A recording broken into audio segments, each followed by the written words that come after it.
পঞ্চায়েত নির্বাচনে পশ্চিম মেদিনীপুর সহ একাধিক জেলায় মুখ থুবড়ে পড়েছে সিপিএম। দলের বহু জেলা নেতৃত্বেরই দাবি শোচনীয় ফলের জন্য দায়ী তৃণমূলের সন্ত্রাস। যদিও বুদ্ধদেব ভট্টাচার্য যে সেই অজুহাত মানতে রাজি নন তা স্পষ্ট হয়ে গিয়েছে দলের বর্ধিত রাজ্য কমিটির বৈঠকেই। রবিবারই প্রাক্তন মুখ্যমন্ত্রী সাফ জানিয়েছেন, অতীতে প্রার্থী দিতে না দিয়ে, ভোট করতে না দিয়ে যে ভুল হয়েছে তা থেকে শিক্ষা নিতে হবে। কিন্তু বুদ্ধদেব ভট্টাচার্য একথা বললেও সিপিএমের একদা গড় পশ্চিম মেদিনীপুরের জেলার নেতৃত্ব কিন্তু তাদের পঞ্চায়েত সংক্রান্ত পর্যালোচনা রিপোর্টে সম্পূর্ণ উল্টো কথা বলছে। রিপোর্টের 25 নম্বর পাতায় দাবি করা হয়েছে, আমাদের জেলার মানুষের রিগিং, ছাপ্পা ভোট সম্বন্ধে তেমন অভিজ্ঞতা ছিল না। এবারের পঞ্চায়েত নির্বাচন জেলার মানুষকে গণতন্ত্রের নিধন হাতে কলমে শিখিয়ে দিয়ে গেল।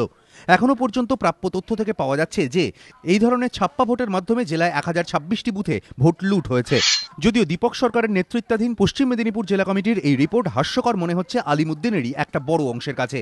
তাদের মতে, পেশি শক্তি দিয়ে ভোট করানোর যে রাজনীতি একদা পশ্চিম মেদিনীপুরে সিপিএম করেছিল, এখন নবকলেবরে তাই করছে তৃণমূল। 2001-এ যখন কেশপুর থেকে নন্দরানী দল লক্ষাধিক ভোটে জিতেছিলেন, তখনই ভ্রু কুঁচকেছিলেন বুদ্ধদেব ভট্টাচার্যরা। 2008-এ সিপিএমের অন্তিম লগ্নেও পঞ্চায়েত ভোটে কেশপুর ব্লকে জেলা পরিষদের 27 নম্বর আসনে সিপিএম পেয়েছিল 97.30% ভোট। জেলা পরিষদের 28 নম্বর আসনে সিপিএম পেয়েছিল 95.72% ভোট। কেশপুরেরই 26 নম্বর আসনে সিপিএম পেয়েছিল 97.75% ভোট। গড়বেতার 32 নম্বর আসনে সিপিএম প্রার্থী 97.27% ভোট পেয়েছিলেন। সিপিএমের একাংশের বক্তব্য, এই পরিসংখ্যানের পরও কি দীপক সরকাররা দাবি করতে পারেন যে পশ্চিম মেদিনীপুরের বাসিন্দারা কখনো রিগিংয়ের সাক্ষী হননি?